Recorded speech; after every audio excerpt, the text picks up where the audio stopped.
Hi, everybody. My name is Chris Mulvaney from CMDS, and today I'm going to walk you through some of the things that Big Pharma is doing now and how to leverage these proven ideas for your own unbranded web presence. We're going to go through decoding a little bit about what some of these websites are doing and what makes them successful, and why an unbranded pharma web strategy is something to consider for your own brand. So here are the 4 pillars of success that we find when working with unbranded web presences and the strategy in general. Branding is ultra important, as you can understand. Coming up with a clever name for the web presence is something that will set your brand apart on the search results, and ideally that is a condition-based name, and it's something that somebody will be actually searching in Google for in order to find this resource. So we love the condition-focused type URLs and the names, and we'll show you some examples of exactly what that is in the near future and why it's so important to consider a clever condition-based domain name and name for the web presence. Also, the next thing in this list here is persona development, and it's really important to understand the type of user that's coming to this website and what their end goal is. So is it a patient? Is it a caregiver? Is it a physician? Some of these web presences I'll show you are geared towards multiple audiences, and then some are broken out appropriately for different audiences, or some are just for the caregiver or the patient specifically. So understanding the end goal and the target audience helps direct their experience. We want to take the right type of user through the right path with an understanding as to what we want them to do once they take that path. So building a website or microsite is more important than pretty pictures. The experience has to be tailored to the needs of the user while achieving the goal of the brand and considering what opportunities there are to actually capture their information.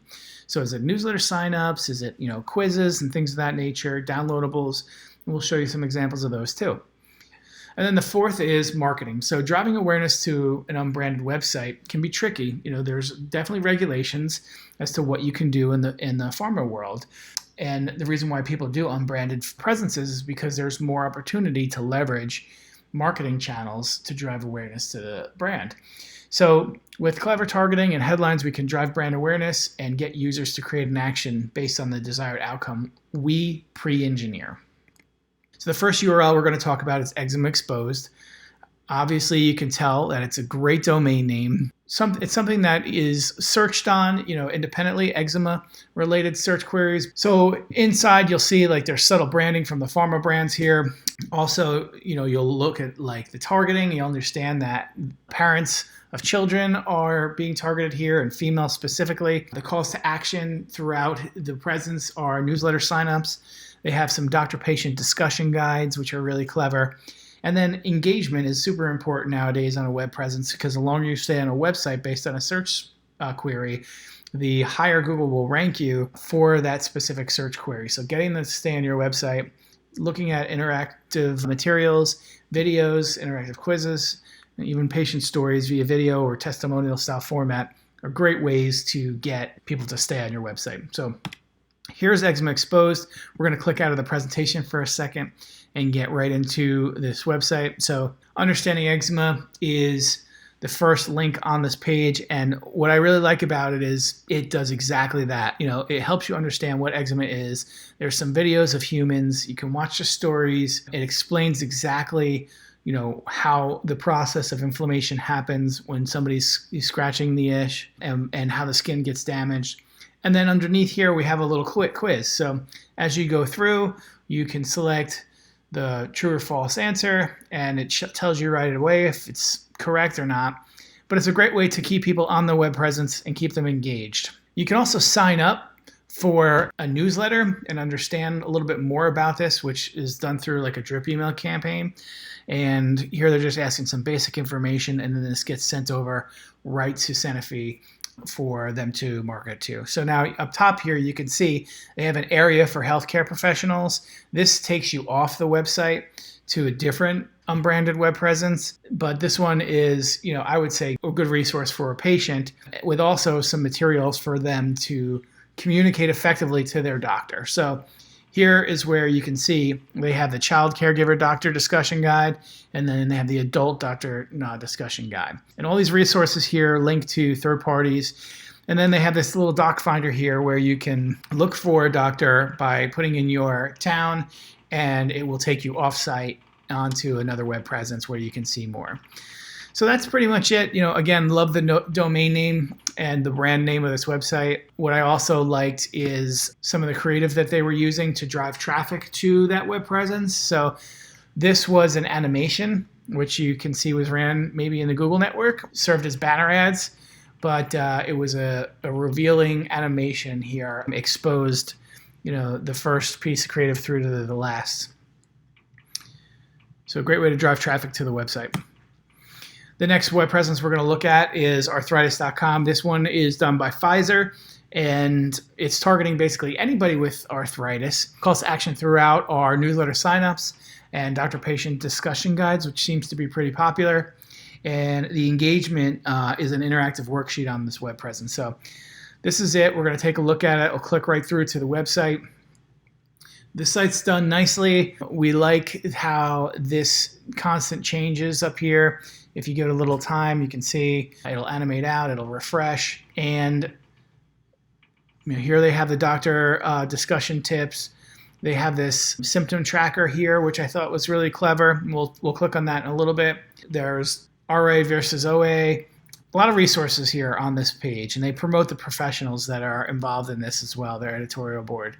So let's click on this because I found this one to be the most fun and interactive. So this is a series of questions which I'm going to arbitrarily answer, and you'll see how they lead you through this quiz, essentially, which helps you to learn more about your own condition and then provide you a report at the end. So I'm just arbitrarily clicking on some of this stuff, clicking next. You can see I'm just going to scroll through all the way to the end.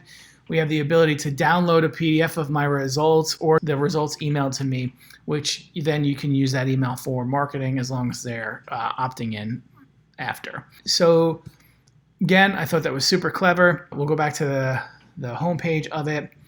There's advice about talking to your doctor. Again, there's some more doctor download discussion tips here. You can see they have registration information here to sign up for that newsletter as well. It's just a different call to action, which gets you to sign up a different way. And then, contact forms throughout the website.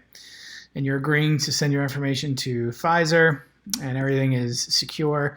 You can tell by this little lock here, so any data transmitted is all done securely. The next web presence we're going to talk about is scienceofmigraine.com. This is an Amgen-Novartis joint initiative here. This is an HCP focus, and their calls to action are newsletter signups and contact forms on every single page. And their engagement is a resource library, videos, and they have diagrams, which I thought was pretty clever, and we'll get into it. So this is a web presence, nicely designed. This survey is great because it helps them understand exactly who is coming to the website. So they can use this information to either modify the content on this, or in a phase 2, phase 3, do a different type of build that's geared towards that kind of a professional. So again, this is for an HCP. The information that they're talking about here is a lot more scientific, and this sign up form is on every single page or with calls to action all over the place. So this is a slam down one where you hit sign up and you can just put in your information to sign up for more information. So you can see HCP type is right here. Clicking through to some other sections, the resource library is actually a good one. I'll just skip over there too.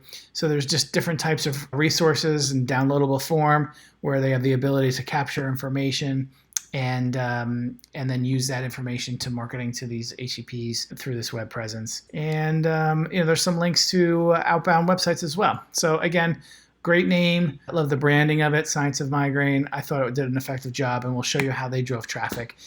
They had a series of ads. So these first three, you see the two top left and bottom left one with the same woman in it, were all part of one animated sequence.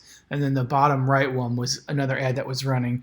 all within the Google network. So just opportunity to drive more traffic to that unbranded web presence and get more awareness for HCPs to learn that there is a resource out there for them for the specific condition. And now a little bit about us. We are a full service branding and digital marketing agency. We've been in business since 2002. We're a 15-person firm located in Colts Neck. We're a boutique shop with a bunch of rock stars here in New Jersey. 100% of our work is done in-house, so we don't outsource any of it. And being in New Jersey, it's pretty difficult to not be in the biotech, pharma, med device, and healthcare space. So we have a lot of clients in the space. We've helped a lot of big brands position themselves through these type of initiatives. And lastly, we were ranked an Inc. 5000 fastest growing agency.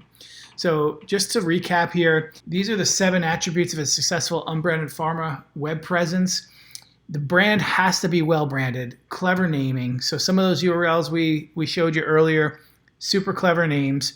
Emotionally engaging, so you have to think about the feelings and emotions that the end user has when they're looking to solve their problem and what is the promise. So thinking about how we can emotionally engage them so they stay on the website and then possibly consider your pharma brand as the solution. It's got to be resourceful, so have resourceful content in there to support it. Multiple audiences need to be considered. Is it for, when we build pharma websites, there's an HCP and there's a patient side. Who do we want to talk to? Who is the audience? It's got to be interactive, so the more we can get people to stay on the website and use it, the better.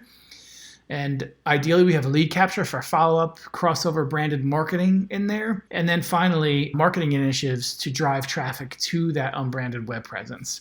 So that's it. I hope you learned a little bit about what Big Pharma is doing right now and how to leverage some of those proven strategies. If you have any questions and you'd like to talk a little bit about your specific brand and problem, please give me a call at the number listed here, and we can talk a little bit more about how we can solve your problem. So thank you so much and have a great day.